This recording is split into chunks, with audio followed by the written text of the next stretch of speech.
All right, let's get started with your poem. And if you remember on Thursday, you noticed you read a lot of poems and then you picked one that you wanted to emulate. And you can change your mind, that's okay. But let me remind you where to find those. You go to the poetry unit. When your cursor hovers over emulation, you can see all of these poems that you could choose to emulate. So for example, here is Harlem by Langston Hughes.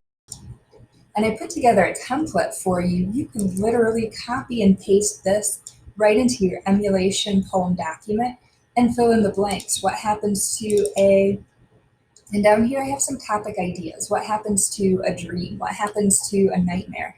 What happens to a memory, something that you kind of halfway remember and it's starting to fade? What happens to, it can even be silly, Pluto, it's a planet that isn't a planet anymore. So you can literally copy and paste this right into that word, right into your Google document, and then fill in those blanks. Or maybe you liked April 26th from Love That Dog. And you can see this is Jack's original poem. And then I put this template that again, you copy and paste if you want to. And then right here. And you can see I took the word sometimes, and then I filled in my own words right here. If you're stuck for some ideas, think about maybe sometimes when you're trying to think of a new idea, sometimes when you're learning a new skill, sometimes when you're sanitizing all of the surfaces in your house, sometimes when, and you can create then your own poem. And Truth and David's Old Soul are two that are really fun to emulate. Remember, these are right aligned, and then you'll notice that the last word is folded, and it forms almost a poem within a poem. Thunder blossoms gorgeously above our heads. My soul has grown deep like the rivers.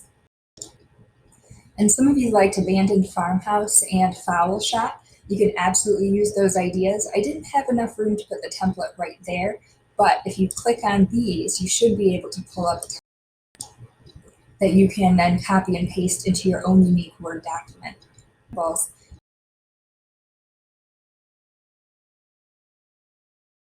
If you go down here, student emulations of Fowl Shop. What Love Isn't is another really good one to emulate. And again, you can copy and paste this right into your Word document and fill in those blanks, looking at what those key ideas are. And again, if you're stuck for ideas, you can write in what family isn't, what trust isn't, what football isn't, what quarantine isn't, what social media isn't. You can use any of these ideas. You can come up with your own. It's up to you. And some of you wanted to do a different poem, one that you read independently on your own, and that's okay too. Maybe you want to look up your own unique poem that isn't on this website and emulate that. That's all right as well. In just a minute, I'll show you then a Google document and how to write your poem on there.